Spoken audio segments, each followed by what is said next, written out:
answer all your questions on what online gaming bill means for esports, for real money gaming, and then we shift to the world of music, memory, and our brain. We've pieced together a little research and we'll tell you why music washes away from the soul the dust of everyday life. And finally then, we are going to be joined by the parents of our paw of interest this morning. That's right, if you thought the whole community dogs debate is only getting better, nope. There's light at the end of the tunnel and we'll get to some positivity on that this morning on The Breakfast Club. Here's a quick check of what we've covered for you over the next 1 hour. We start with the online gaming bill. It sparked a big debate, has been passed in Lok Sabha already. The government is pushing for the industry ban. The industry is fearing a loss, certainly. There are those who've come out to say that this will streamline the structure, existing structure around esports. Mixed reactions coming in, jobs, taxes, users, all at stake. Will the ban boost illegal offshore betting? That's one question, one concern that has been raised. The other question being asked is an all-out ban the way forward or a proper regulation is the need of the hour? We will decode that story on The Breakfast Club in just a few seconds. And well, can sound, can music change how our brain remembers and memorizes? Music may sharpen memory, says a study. Researchers have been testing brainwave control piano. Scientists study music for Alzheimer's and PTSD. All this has been happening, but we'll talk about music therapy and how promising really is this for our brain and our memory. And this morning on The Breakfast Club, our paw of interest, Dali, the dog who paints, will be joining us live. He's created art too. He strays. Also meet India's first dog artist on The Breakfast Club, an abandoned pup, now a canvas star. And mind you, these paintings have been doing wonders, raising funds as well for all those abandoned dogs. And Animesh Kujur, India's sprinting sensation, speaks to CNN News 18, skipped workouts to make national records. Diamond League debutant on The Breakfast Club this morning.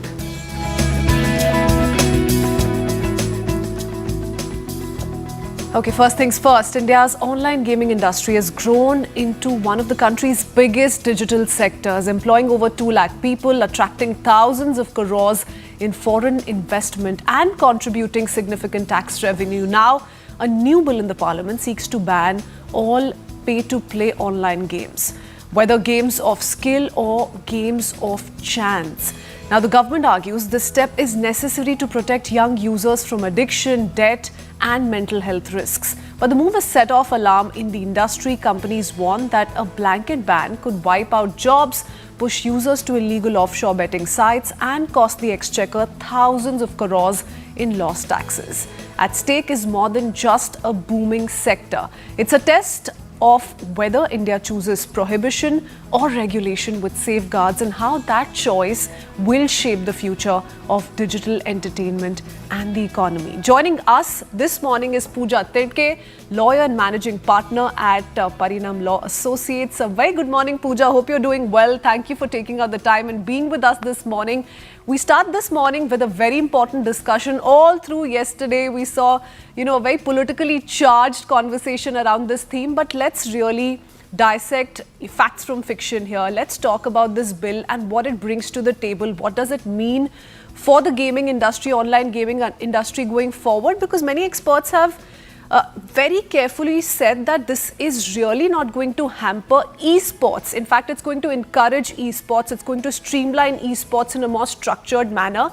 The only ones who stand to lose are the ones who were putting money in online games. Good morning. Hi. So I think the legislation seems well intended. At the same time, the way that they've gone about, imposing a blanket ban on online games that are played for money seems arbitrary. But one will only know once the authority is set up, rules are laid down on how one should actually categorize a game as an online money game, because if you really look at the definition of esports, it does also take into account games that are played where there is a payment made as an entry fee. It also takes into account games that are played for prize money, provided that that prize money is performance based.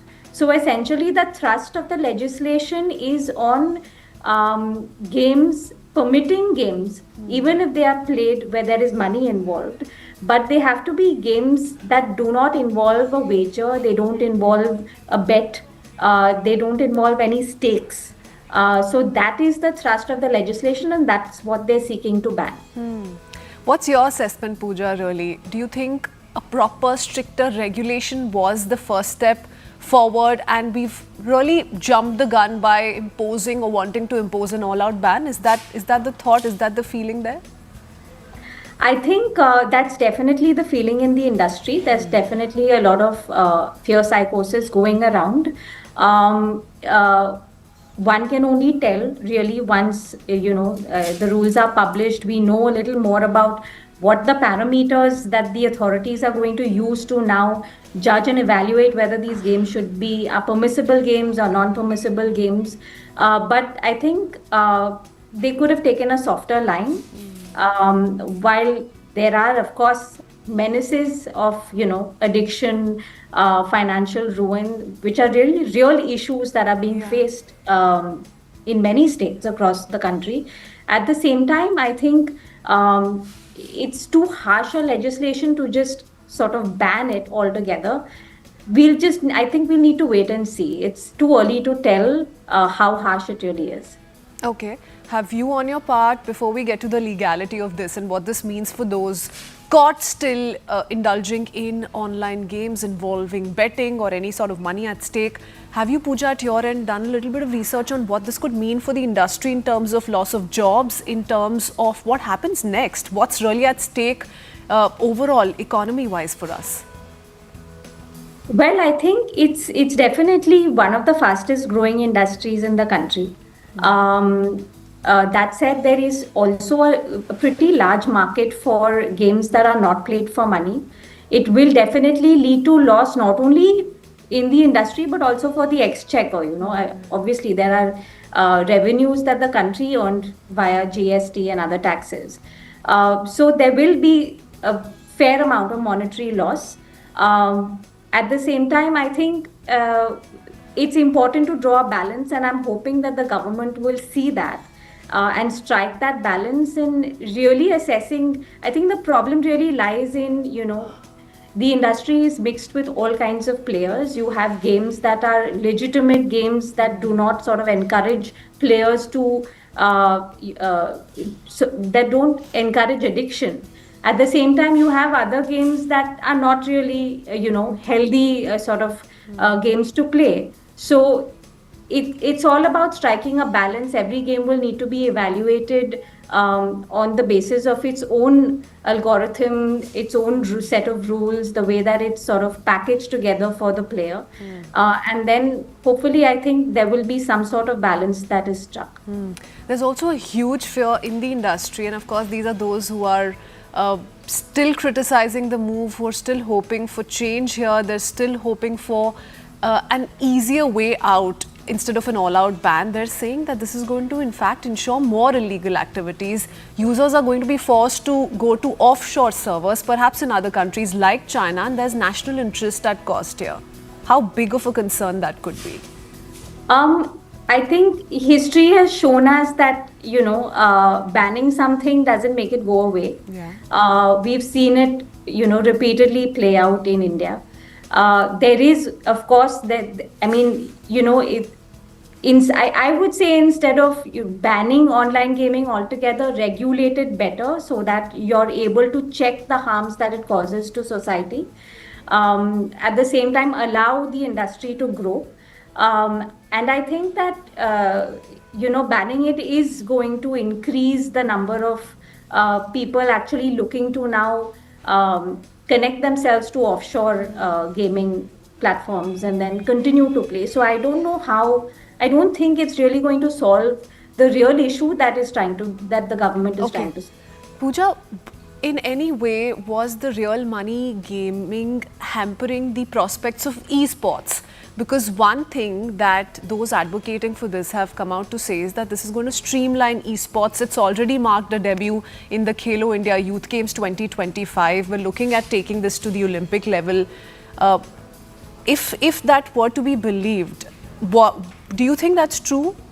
In your understanding, will esports be given greater recognition following this step? Yes, definitely. I think esports will be given greater recognition. Obviously, it's going to ultimately depend on how it's implemented, but the legislation, if one reads the legislation, it does seem like a legislation that's passed with a very large vision of promoting esports in a big way for India. Okay. Pooja, now, before we wrap up this conversation, important to also highlight what this means legally going forward for anyone who's looking at venturing into this domain, which is now going to see an all-out ban. What kind of punishment are we looking at? Anywhere between 3 to 5 years of imprisonment and a fine of about 50 lakhs to a crore. So the punishments are harsh and severe. If you're playing an online money game that is not recognized, so it's not recognized as an e-sport. So if you are playing esports, you're fine. If you're playing an online money game, then you will be subject to harsh punishment. You've spoken of several consequences. Pros, cons have been weighed in on this morning. Let's not forget the kind of sponsorships that have come about through this kind of an online gaming circuit. Let's not forget that Indian cricket also is associated pretty much to the cycle. So how are you going to see that change? What's going to happen next? Are people going to have to pay for subscription going forward? Something we're going to have to wait it out a little. Thank you, Pooja. Thank you so much for joining us and really decoding and simplifying this story for all our viewers tuned into the Breakfast Club. Well, we're not done as yet, viewers. We are now going to talk about something that has been ongoing for years now, something we've heard of every now and then, but once again shifting our focus back to it. We've all heard about the kind of advantages music comes with. We all listen to music, but scientists are and have been asking a deeper question. Can it actually change the way we remember or memorize? Studies suggest that the right kind of music played at the right moment can sharpen memory, steady emotions, and even help with conditions like Alzheimer's and PTSD. There's also new work which has been ongoing on using brain waves to make music in real time, creating a loop where the brain and the sound talk to each other. It's early research, but it points to music as more than just a mood lift. So how far can this science go, and can music genuinely be used as medicine? Joining us this morning is Kumar Bagrodia. He's a neuroscientist and founder of Neuroleap and Hail. A very good morning, Kumar. Hope you're doing well. Thank you for taking out the time. Good morning, and thank you for having me, Kritsween. Whilst I am a boring neuroscientist, I'm an avid music fan, and I must confess I have inflicted my singing on more than a few unsuspecting audiences and probably their poor brains. But, whether we sing badly or well, the music lights up the brain like nothing else. So thank you for having me. We're not going to make it boring. We're going to ensure that this very technical conversation turns interesting, and you're going to help me do that, Kumar. So let's get to the first big question that we really want to understand from you. We want to talk about the several aspects of music. With music, we're almost in the same breath talking about memory, we're talking about emotion. How do you evaluate this? When we talk about music, where does the maximum impact lie? Music is one of those things which pretty much impacts the entire brain. Since you mentioned memories several times, music strongly links with the hippocampus, which forms your memory hub, and the amygdala, which is another region which forms your emotional hub. So when we hear a song, it doesn't just process as sound. It actually reactivates the emotional, the contextual tags. We kind of use tags subconsciously to make a note of some of these sounds, some of these melodies, the rhythm. So, which is why, if you listen to an old melody, it can instantly transport you back to, let's say, a school farewell, your engagement or wedding ceremony. And that's called a music evoked autobiographical memory effect. Right? So it's something your brain has used to sort of store an experience, store a life event. Right? There's a reason why a lot of the television jingles or even the lullabies are made in a short, unforgettable manner so that they can be linked to an emotional moment. And then, is the human capacity for music innate, or is it learned? Is it something that we've carried with us? Is why our brain, our body responds to music the way it does, or have we acquired it over a period of time? It's actually a bit of both. There is evidence that infants as young as a few months old are showing sensitivity to rhythm, melody, indicating that it's an innate predisposition. But your culture, your upbringing, the early exposure you have, why do we choose, why is it that someone will choose Indian classical music vis-a-vis, let's say, rock and pop, right? So it's what your exposure has been, how you've been rewarded when you were listening to those songs or beats. What was the environment around you? Was it pleasant? Was it positive? Was it a rewarding experience? So over a period of time, your brain will actually learn to appreciate it or learn to detest it.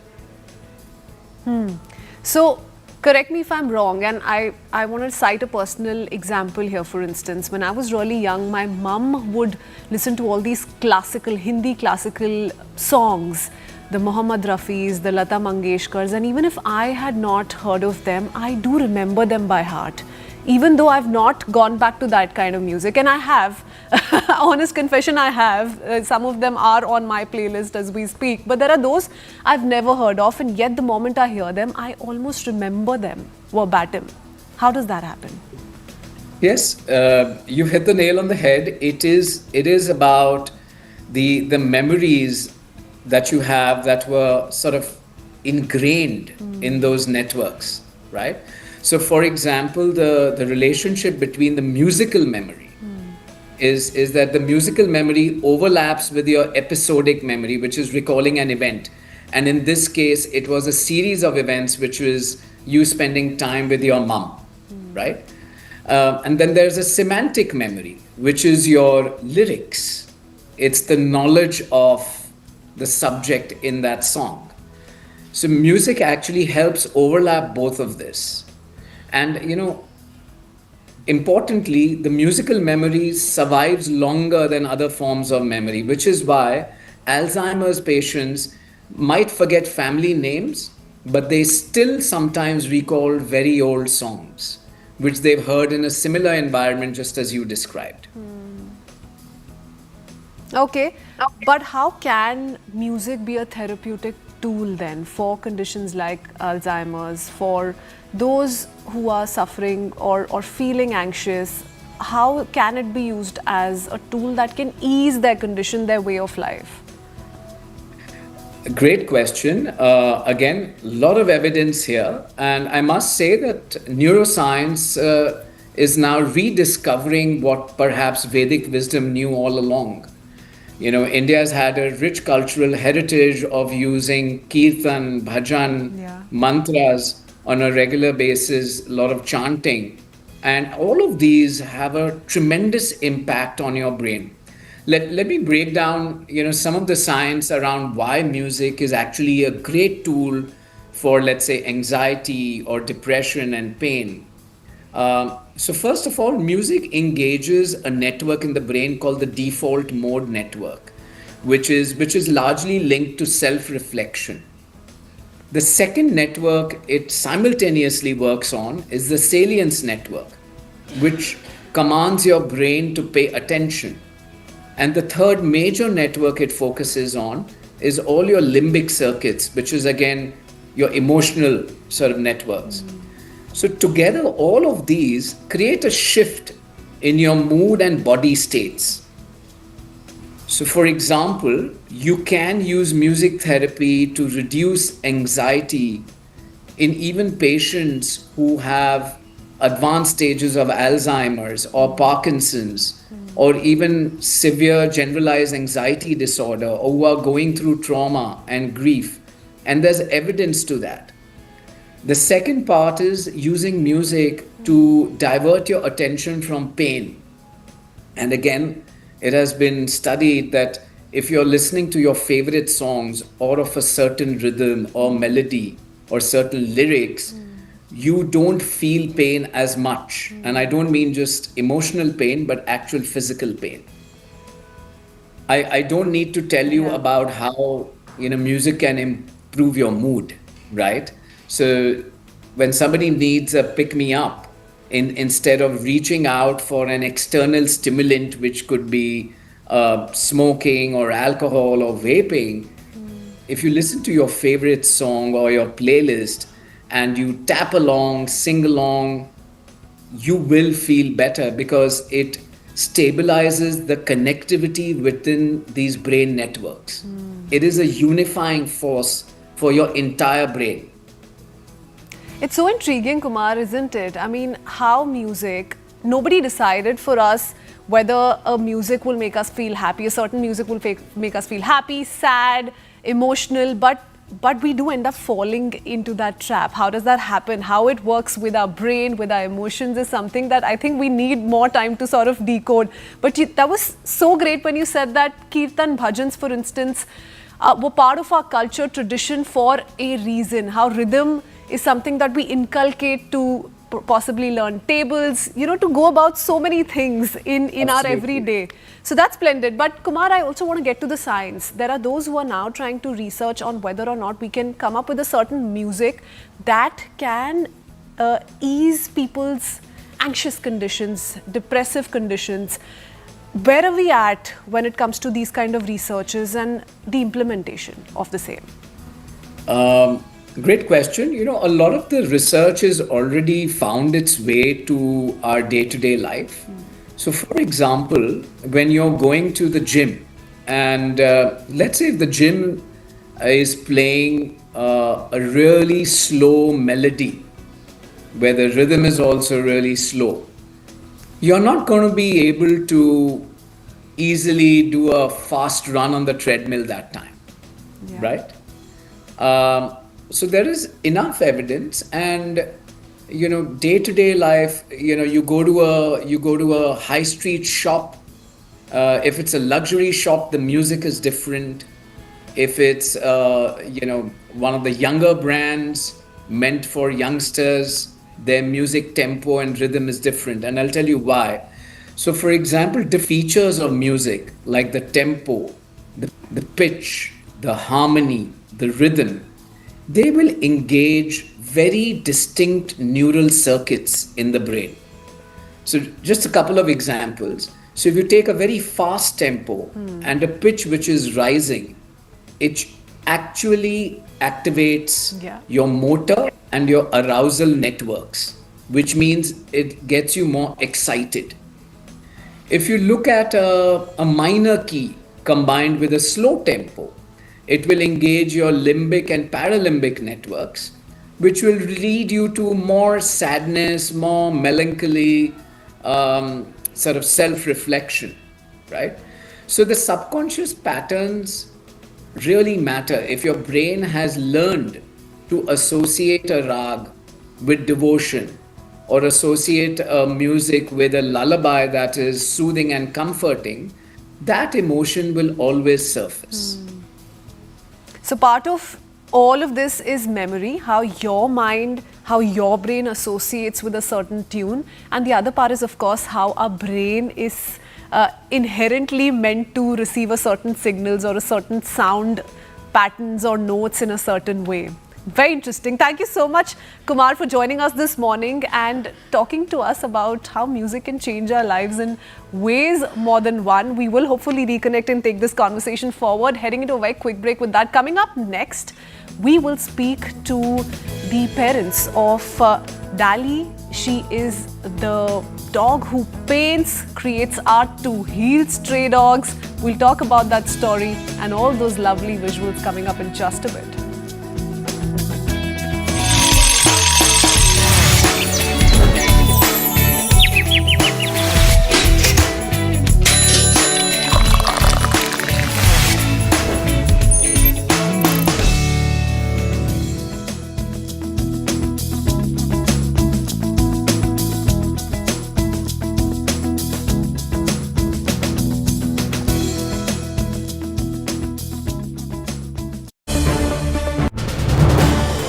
This is News 18 Network.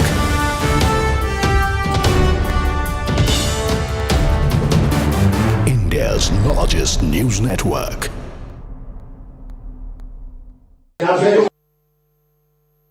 All right, let me quickly go across to our News 18 correspondent Hardik Joshi, who's currently stationed at the residence of the attacker in Gujarat.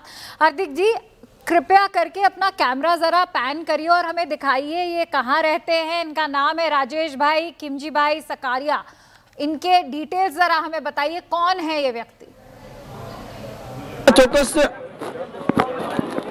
ये व्यक्ति है और राजकोट के रहने वाले हैं. राजकोट शहर के गोकुलधाम पार्क इलाका है जहाँ पे वो रहता है. उसके घर के अंदर के जो सीन है वो मैं आपको दिखाने की कोशिश करूंगा. ये जो पर्सन है राजेश साकरिया, वो रिक्शा चलाने का काम करता है. वो आम आदमी है और यहाँ पे गोकुलधाम में रहता है. लेकिन उसके माता के साथ जब बात हुई न्यूज 18 की टीम से, तो उस वक्त उसने बताया था कि जब दिल्ली में जो कुत्ता है, कुत्ता हटाने की बात को लेकर वो काफी परेशान थे. उसको लेकर बहुत आक्रोशित भी थे और यही इसके लिए ही वो दिल्ली गए थे. पिछले दिन उसके साथ बात हुई थी, तभी उसने आक्रोश जताया था कि ये जो है उसकी दिमागी हालत भी ठीक नहीं है, उसको उसका माता का कहना है. लेकिन इस वक्त यहाँ पे आईडीएम पुलिस पहुंची है, स्थानीय पुलिस है यहाँ पे तहकीकात कर रही है, यहाँ से पूछताछ भी कर रही है. लेकिन ये जो इलाका है, आसपास के जो लोग हैं, वो लोगों का भी साथ हम बात करने की कोशिश करेंगे. राजेश भाई, कैसे आदमी है आप? कितने? मैं नहीं पहचानता हूँ. यहाँ पे लोग हैं वो इकट्ठा हुई है. हम फिर से जो उनके पड़ोसी है उनके साथ बात करने की कोशिश करेंगे. जो पिछले साल से कई साल से यहाँ पे रहते हैं. और राजेश भाई, वो कैसा आदमी है और कौन सा उसका व्यवहार रहा है? राजेश भाई अच्छा आदमी है. हाँ, लेकिन उसको अभी दिल्ली में उसने हमला किया है सीएम पे, क्या कहेंगे? वो हम क्या कहे सर, हम उसको उसने कभी झगड़ा किया है? नहीं, कोई दिन झगड़ा नहीं किया. वो यहाँ किसी भी पार्टी से जुड़ा हुआ है? नहीं. हाँ. वो हमको पता नहीं. हाँ. क्या कहेंगे राजेश भाई के बारे में? क्या बोलूं? चौकस से उनके पड़ोसी है, पड़ोसी का कहना है कि उसने आसपास के लोगों में कभी झगड़ा नहीं किया. लेकिन उसकी माता का कहना है कि वो श्वान प्रेमी है और श्वान को लेकर बहुत काफी परेशान हुआ था और उसको लेकर ही उसने जो है हमला किया हो सकता है, ऐसी बात है वो उसके माता ने इस वक्त की है. जी हार्दिक जी, ये भी बताइए कि जो इनके रिलेटिव हैं जो अभी तिहाड़ जेल में लॉज्ड हैं, उनके बारे में क्या जानकारी मिल रही है और इनकी क्या रिश्तेदारी है जो तिहाड़ जेल में इनके रिलेटिव बंद हैं? अब फिर से मैं वही चीज बताने की कोशिश करूंगा. लेकिन इस वक्त है उसके घर पे पुलिस ने भी तहकीकात शुरू कर दी है, इसलिए वो घर के अंदर नहीं जाने दे रहे. लेकिन उसकी माता के साथ जब बात हुई थी तो उसने बोला था कि वो श्वान को जो दिल्ली से दूर खसेड़ने की बात है उसको लेकर काफी परेशान है. यहाँ पे इस वक्त तहकीकात चल रही है, स्थानीय पुलिस पहुंची है, उसकी माता की भी पूछताछ इस वक्त चल रही है. आप देख सकते हैं कि जिस तरीके से उसने जो है पिछली बार जो दिल्ली है वो मंडे गया था और मंडे उसके साथ माता की उसके साथ बात हुई थी. जी हार्दिक जी, इनके बारे में और क्या बता सकते हैं? आसपास आपने जैसे जो लोग भी इकट्ठा हैं, भीड़, इनके जो भी नेबर्स हैं, उनसे अगर आपकी कोई भी वार्तालाप हुई हो, उसमें कुछ भी ऐसा उभर के आया है कि इनको क्रोध भी आता था? इनकी आसपास खुद के रिलेशंस कैसे हैं नेबरहुड में? उसके दौरान पता चला है कि जो कुत्ते को लेकर अभी हमने उसके पड़ोसी के साथ बात की थी, उस वक्त उसने बताया था कि जो है उनके आसपास के लोग हैं, उसने ऐसा बताया था कि वो कभी किसी के साथ उसने झगड़ा नहीं किया है, वो एकदम शांत स्वभाव के थे, लेकिन वो श्वान प्रेमी है, श्वान को लेकर वो बहुत ही आक्रामक थे। उसके नेबर है, उसके साथ भी हम बात करेंगे। राजेश भाई कैसे स्वभाव के आदमी है? राजेश भाई के बारे में वो घर पे नहीं होते हैं, सुबह चले जाते हैं, घर पे होते हैं तो बाहर नहीं निकलते। झगड़ा करते हैं कभी उनके आपने देखा? नहीं, शहरी में किसी के साथ कोई झगड़ा नहीं करता। बात करने की कोशिश हम करेंगे। आप कितने सालों से इनके पास पे रहते हैं? हम 20 सालों से उसके पास रहते हैं। मतलब ये जो राजेश भाई है वो पशु प्रेमी थे? हाँ, वो बहुत पशु प्रेमी है। मतलब राजेश भाई ने जो जिस तरह से सीएम को थप्पड़ मारा है, उन्हें लेकर आप क्या कहेंगे? हमें तो पता ही नहीं उसने सीएम को थप्पड़ मारा है। राजेश भाई को आप कितने साल से जानते हैं? उसके जो पड़ोसी है, पड़ोसी को भी वो चीज को मालूम नहीं है कि जो दिल्ली के सीएम के साथ हार्दिक जी, आखिरी प्रश्न यही है कि क्या वो अपनी माताजी को बता के आए थे कि वो दिल्ली जा रहे हैं, और क्यों जा रहे हैं Delhi?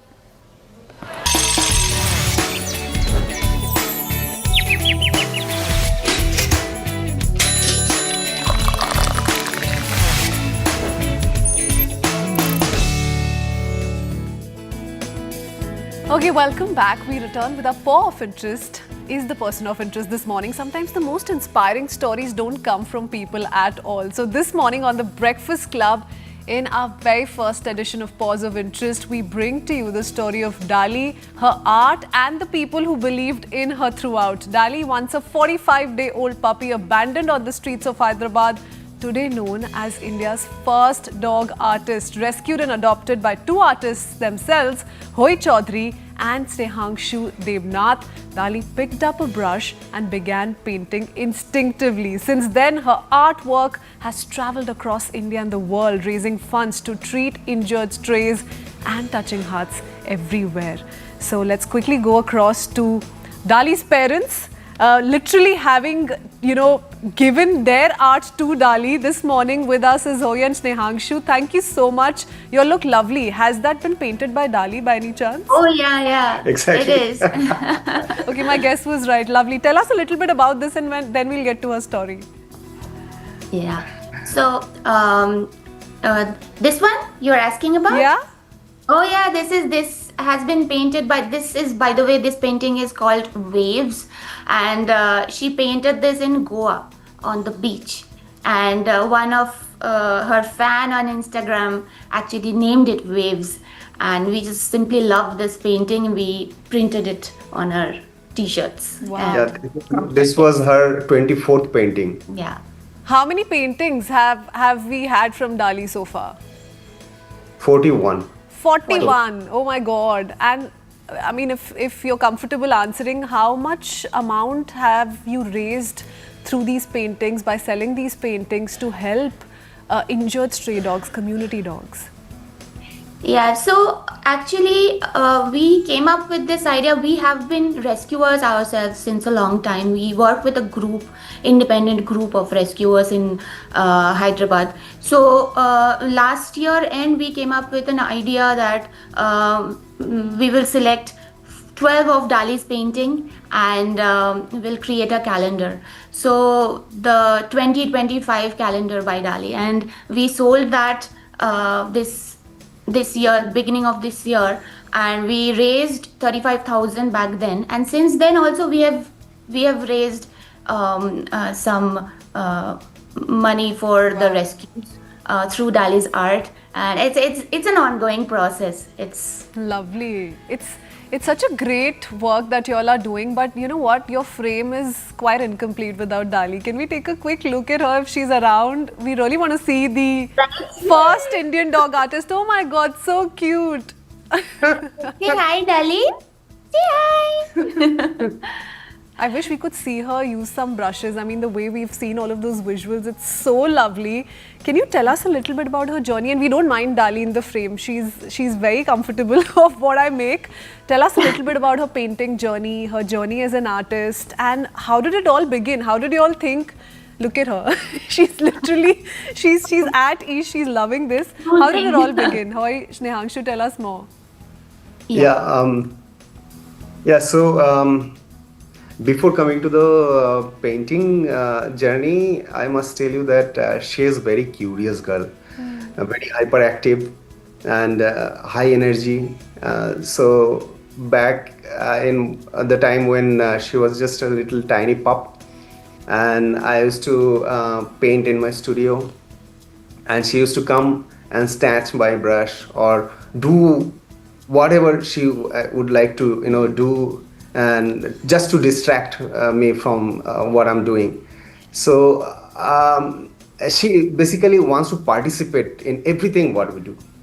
So at that time we were talking to one of our friend, Subroda, and we are talking about her activities, and he said it could be a protest, probably she wants to paint, give her a brush and let's see how she reacts to it.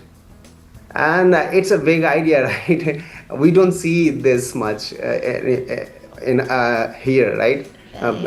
Dogs painting and stuff. Yeah, there are dog artists. Dog artists, but again, Yeah. not in India for sure, and Yeah. we don't see it much.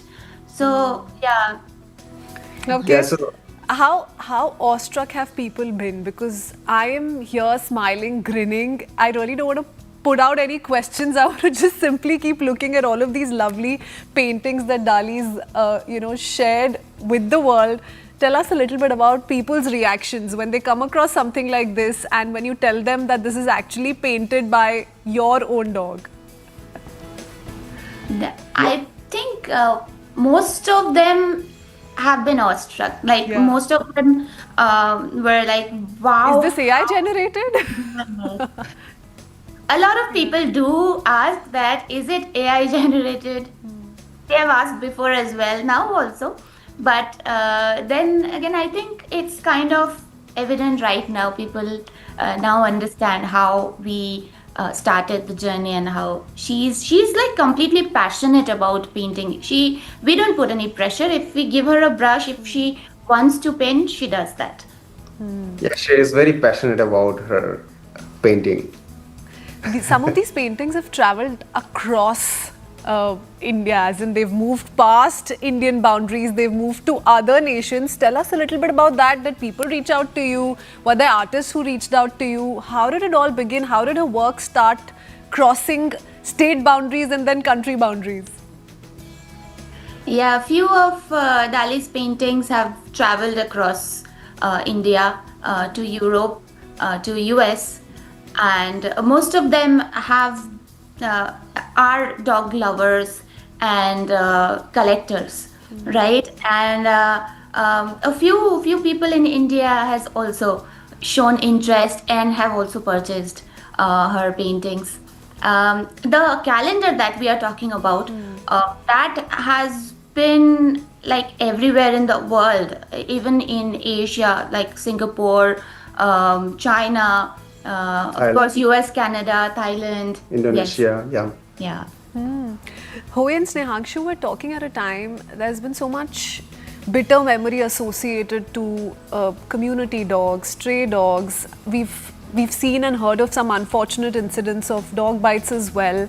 This comes as such a refreshing, inspiring story amidst, all this sadness around community dogs, and there are those who are fighting this cause tooth and nail. What are your thoughts there? And really, because you're so invested in this cause that you're taking it beyond art, you're actually out there to help some of these injured community dogs. Yeah, I guess. Do you want to say anything? Yeah, I mean, we were associated with stray dogs, welfare, rescue, and adoption from long time.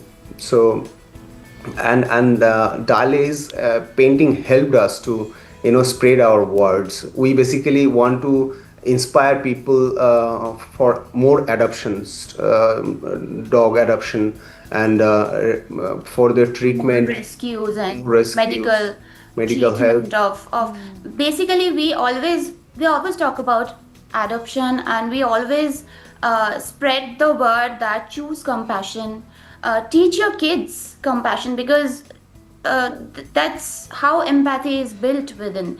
And then when you are compassionate towards animals, it's like they give a world of love back, which is an amazing thing to live for. So yeah, that's the main thing. And we have only one motto, that sterilize, vaccinate, and release. That's the best way. Dogs have a very short life. Yeah. It's like average of 10 to 15 years. So give them that time, and then once they are sterilized, I guess the population will be Yeah, controlled. they have a short life, but their memories live on, isn't it? I myself have a young Labra, so I do know, what you all feel and what you make of this entire situation. But do tell us, Huy and Snehangshu, we want to leave this conversation on a positive note. Give us a few fun facts. Tell us about your experience with Dali the last 2 years. You said 7 months is when she picked up the brush for the first time, and there's been no looking back ever. Have funny things happened through this process, where she's ended up spilling a lot of paint on her? Give us a few background stories.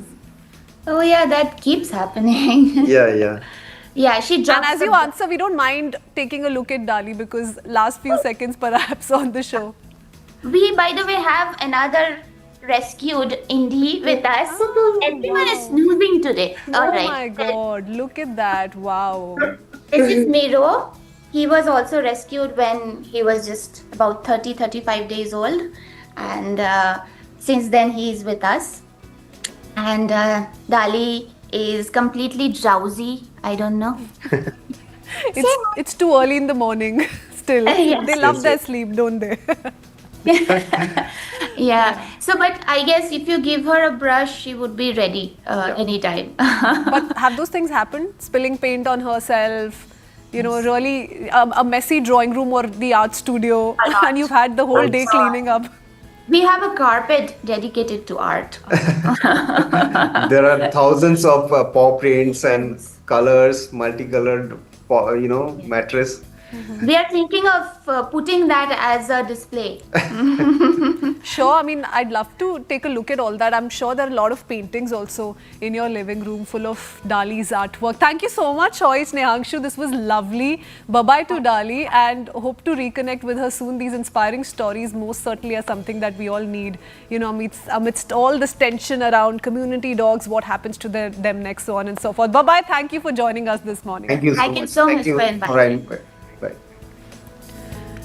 Okay, now we shift our focus to a little bit of athletics and sports. Skip workouts to national records. India's next big thing in athletics. Animesh Kujur shares his journey, the Diamond League debut, global friendships, and chasing personal goals in this conversation. Take a look. News 18, first of all, congratulations on your gold at the World Continental. आपके home ground पे, home track पे था ये event, और पहली बार India में एक world continental event भी हो रहा था. तो ये जो जीत है, इसके मायने आपके लिए क्या हैं? हाँ, मैं तो जीत से ज्यादा खुश इतना क्राउड के लिए था, क्योंकि एथलेटिक्स को मतलब बहुत बड़ी बात है कि इतनी सारी क्राउड थी. एंड फर्स्ट टाइम ये इंटरनेशनल मीट हुआ हमारे ट्रैक में, तो बहुत अलग ही मोमेंट था वो. कि मैं जैसे एंटर किया, देखा कि इंडिया में इतनी सारी crowd and cheering for me, ऐसा वाला फीलिंग बहुत अलग था वो. देन जब क्या बोलते हैं मेरा नाम लिए, जब ब्लॉक्स में था, जब मेरा नाम लिए, तो वो फीलिंग अलग ही था. कि इंडिया में इतना चेयर हो रहा है मेरे लिए, एंड जो पब्लिक था इतना सपोर्ट किया मेरे को. मेरे को उस समय ऐसा फील हो रहा था कि इनके लिए करना है, ऐसा नहीं कि यहाँ आए अच्छा परफॉर्म नहीं किया वाला ऐसा. तो फिर वो ब्लॉग में खड़े खड़े वही सोच रहा था. इस समय ऐसे थोड़ा प्रेशर फील हुआ मेरे को कि सब अपने सब जान रहे मेरे को, मेरा ही होम ट्रैक है ये, अगर यहाँ अच्छा परफॉर्म नहीं किया तो गालियाँ भी उतनी पड़ेगी. एंड जब मैं परफॉर्म किया, जब मैं फर्स्ट आया, उसके बाद मैं टाइमिंग नहीं देखा, ठीक है 20.77 मेरे हिसाब से, मेरे लिए ऐसा मेरे को अच्छा नहीं लगा टाइमिंग के लिए. बट ये था कि चलो ठीक है, मैं बहुत लंबा सीजन ऐसे करते हुए आ रहा हूँ, तो अभी जो टाइमिंग है एंड अपने ट्रैक में किया ये टाइम, एंड ज़्यादा सेटिस्फाई मैं उस चीज़ के लिए हुआ कि मैं मतलब कोच मेरे को मतलब पहले से बोल के भेजे थे कि जस्ट अपना फॉर्म मेंटेन करना लास्ट 100 में, उस समय मतलब आउट ऑफ फॉर्म मत जाना, कि इधर उधर मत हिलना है, बॉडी को स्ट्रेट रखना है जस्ट। तो मैं वो चीज़ दिमाग में उस समय रखा, क्योंकि मैं कर्व जैसे ही एंड किया था, मैं सेकंड में चल रहा था उस समय, बस मेरे दिमाग में वही बात था। एंड जो चीज़ मुझे कोच बोले थे वो चीज़ मैं की है, एंड मैं उससे फर्स्ट आया। तो फिर वो चीज़ मुझे ज़्यादा मतलब खुशी हुआ कि चलो जो मेरे को बोल के भेजे थे मैं किया, एंड काम आया वो चीज़ ऐसा, मतलब जो प्लान था वो चीज़ मैं किया ऐसा। राइट। कोच से मेरी कल बात हो रही थी, तो कोच से भी मेरा यही सवाल था कि टाइमिंग थोड़ा सा रह गया था। आपका जो प्रोग्रेशन आप अगर देखेंगे, आपको क्या चीज जो सबसे ज्यादा सेटिस्फाई किया राइट फ्रॉम, आप कह सकते हैं सीजन के स्टार्ट से अभी तक? सबसे ज़्यादा सेटिस्फाइंग तो मेरे को डायमंड लीग था क्योंकि डायमंड लीग में ऐसा नहीं कि चलो ठीक है मैं वहाँ 20.55 भागा, बट ये था कि वहाँ मैं मतलब क्या बोलते हैं वर्ल्ड के टॉप एथलीट्स को देखा, मतलब वो कैसे मतलब वार्म अप करते कैसे रहते हैं एंड ऑल। तो फिर मैं वो सारी चीज़ देखा, एंड मैं नोवा लायल टोबागो देन फैम की बोल, ये सारे मतलब ये सारों के साथ जाके ऐसा फोटो एंड ऑल खिंचवाया मैं। तो वो सारी चीज़ें मतलब मेरे को अच्छी लगी, एंड जब मैं देखा हर एक चीज़ मतलब लोग कैसे प्रोफेशनली करते हैं, जो सीखने को मिला मेरे को, तो वो सारी चीज़ें ज़्यादा मैटर करती है मेरे को। मैं बस जाके अपने आप को इंट्रोड्यूस किया कि मैं 100-200 का ऐसा स्प्रिंटर हूँ, इंडिया से हो, फर्स्ट टाइम कोई स्प्रिंटर ऐसा इंडिया से मतलब डायमंड लीग खेल रहा है। तो बोले वाह bro that's a nice thing. फिर मैं कुछ बोला कि can I get a photo with you ऐसा, तो बोले या ब्रो, मतलब फिर मैं देखा कैसे चिल है नॉल ऐसा। फिर डायमंड लीग में मेरा रूममेट साउथ अफ्रीका का ही था, तो उसने मुझे अंडर 20 के वर्ल्ड चैंपियन से बात कराया वीडियो कॉल में। तो उस बंदे ने बोला कि bro I know you before only I saw you in reels and all ऐसा। तो वो मोमेंट मेरे को लगा कि ओ भाई मतलब इंस्टाग्राम इतना मतलब मेरे को फेमस कर दिया ऐसे पूरे वर्ल्ड वाइड। देन उस बंदे से मतलब उसका नाम बयांडा वालाजा है, तो उससे मैं अभी वर्ल्ड यूनिवर्सिटी गेम्स में मिला, तो वो मेरे को पहले से ही सामने से जान रहा था, एंड आके एकदम हाय ब्रो एंड ऑल ऐसा हग एंड ऑल। तो फिर वो सब एकदम ऐसा फ्रेंड जैसा बात करते, तो मैं वही चीज़ देखा कि मतलब वो लोग परफॉर्मेंस का कोई प्रेशर ही नहीं लेते, जस्ट चिल रहते हैं हमेशा। एंड ऐसा नहीं कि एथलीट है तो सिर्फ एथलेटिक्स हर जगह करते रहे, मतलब बाकी इसमें चिल रहते हैं, डांस करते हैं, गाना गाते हैं, मतलब बहुत इंजॉय करते हैं बाकी लाइफ अपना। तो ये सारी चीज़ें मैं देखा, and warm up pattern and all ये सब जब इवेंट रहता है उनका, तो कितने फोकस्ड रहते हैं, हर एक चीज़ कितने इंटेंसिटी से करते हैं, तो ये सारी चीज़ें ऐसा। फॉर यू कॉन्फिडेंस कितना आता है कि हाँ वर्ल्ड स्टेज में मैं compete कर सकता हूँ? हाँ कॉन्फिडेंस है, क्योंकि यहाँ ऐसा वेदर ही बहुत ज़्यादा ह्यूमिडिटी वाला है, जो कि मतलब किसी भी एथलीट को मतलब स्प्रिंटर्स को मोस्टली रेजिस्ट करता है जो ह्यूमिडिटी है एयर में। देन ट्रैक भी मैटर करता है, क्योंकि यहाँ का ट्रैक मतलब 2017 में एशियन चैंपियनशिप के टाइम बना था, एंड तब से ऐसा चेंज नहीं हुआ है, तो वो सारी चीज़ें मैटर करती है। तो फिर अभी जो क्या बोलते हैं जहाँ वर्ल्ड चैंपियनशिप है टोक्यो में, वहाँ सारी चीज़ें न्यू रहेगी, एंड वहाँ ऑब्वियसली मोंडो रहेगा। तो ट्रैक मैटर्स, जगह matters, and air quality matters, weather and everything means overall weather matters.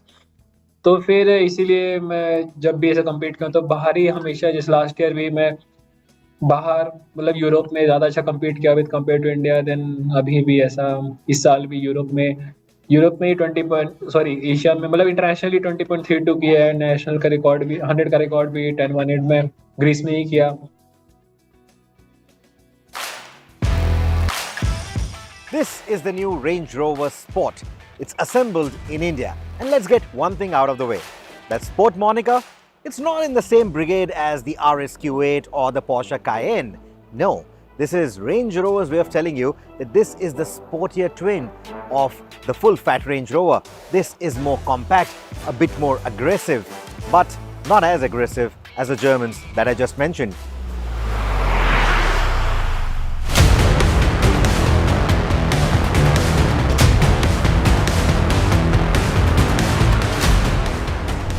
We're driving the new Range Rover Sport that's assembled in India, but let's get one thing out of the way.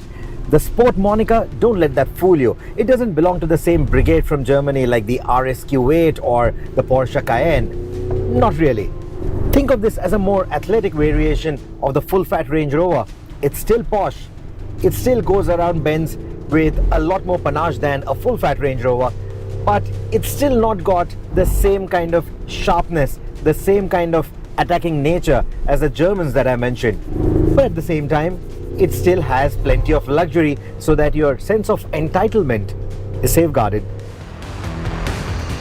Yes, I did mention assembled in India. It feels almost as surreal as trying to look for a Yorkshire pudding in Karol Bagh and finding it. But it's still got all the trappings of British indulgence, but in a more approachable, a more accessible package. And let's keep the Evoque out of the picture. Compact in Range Rover terms means that it's still over 5 meters long, it still weighs over 2 tons. This one is under 3 tons though, about 2.5 tons, which is still featherweight by Range Rover standards. And under that really tall bonnet is the Ingenium straight 6 3-litre diesel, not the 2-litre nonsense that some car makers give you and still charge you over ₹1 crore for it.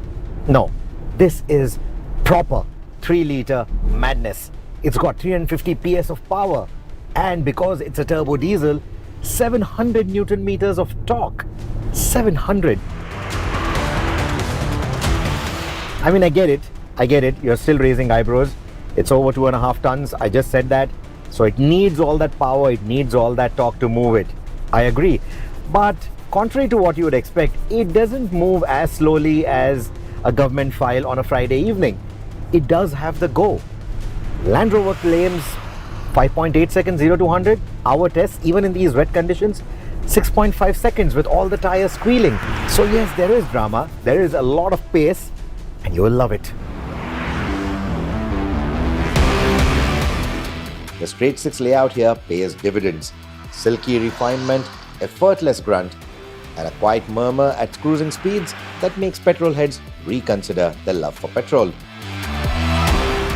But at the same time, it knows that on Indian conditions, you might have to suddenly slow down while having all that fun, because there could be plenty of potholes on the way.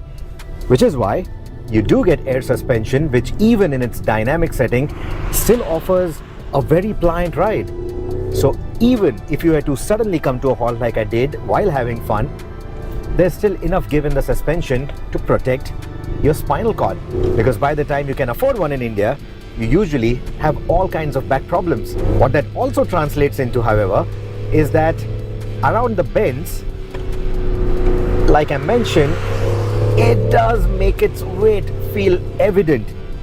Even in the dynamic setting where the chassis stiffens up, it's still a lot of weight, and it loves to throw that weight into the corner, but over the outer wheels. You get the drift. That said, the torque vectoring by braking does help in the corners. It helps it maintain composure, because otherwise, without those electronic aids, it's very easy to lose control of this big mammoth. Direction changes, despite all that weight, feel nice and quick. And the well-tuned steering definitely has a big role to play in that. It's got a nice heft to it. Even in the comfort setting, it still has a nice heft to it, but it never feels like a gym workout. Inside, the cabin is quintessentially Range Rover. The leather seats feel appropriately lavish, especially with their heating, ventilation and massage capabilities. Ideal when you are stuck in traffic, pondering over your stock market choices. The interior detailing, the dual-tone headlining, that massive 13.3-inch curved PV Pro touchscreen, it all reiterates the luxury without getting all liberace on you.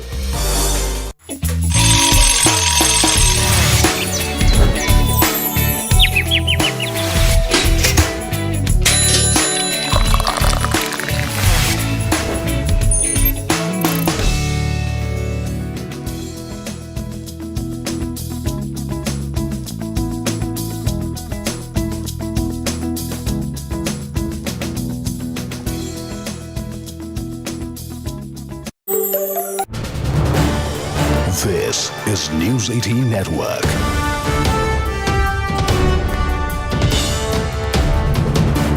India's largest news network.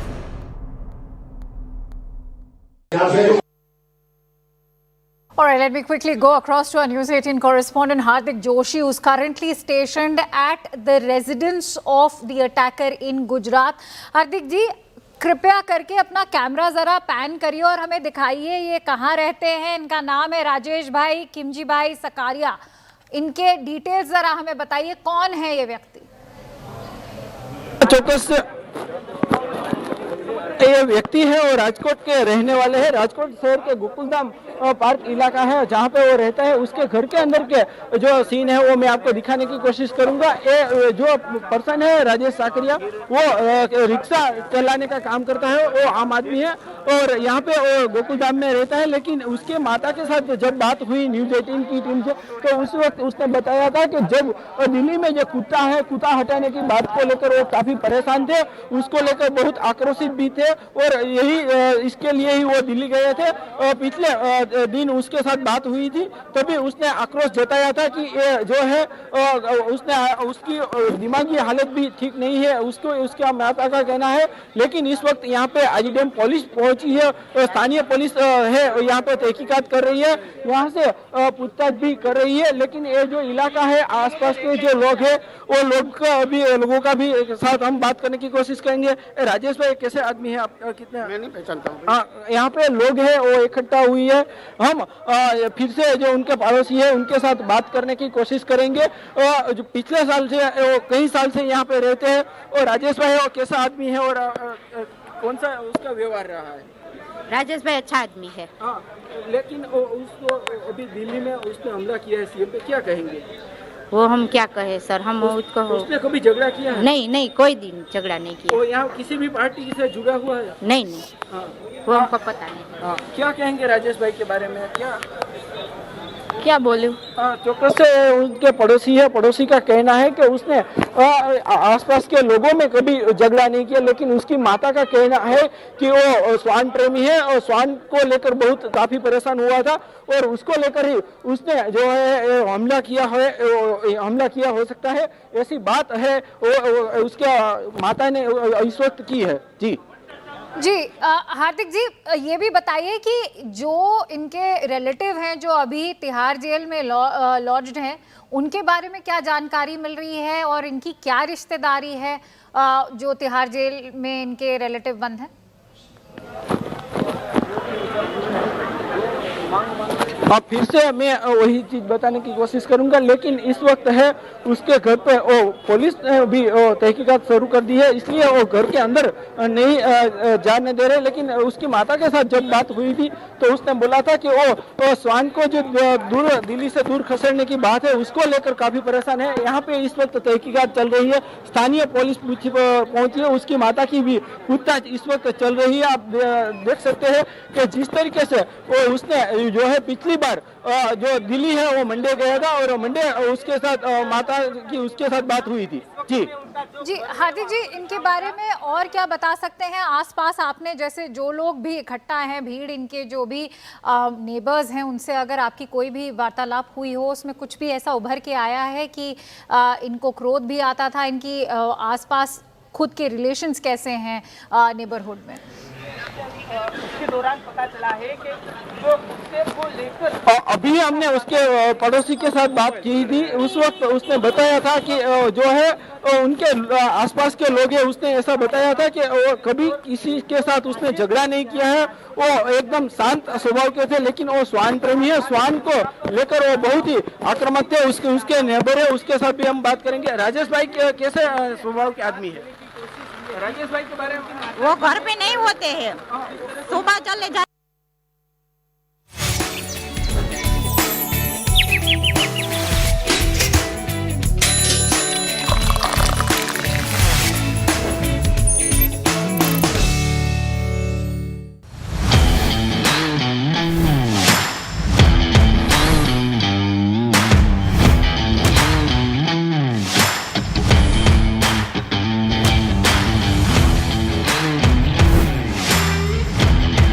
So you've seen the big arc lights here, the flashy cameras, but beyond all of this, journalism is all about hard work. So if you have it in you to make a name for yourself in this hyper-competitive industry, then let CNN News 18 be your platform.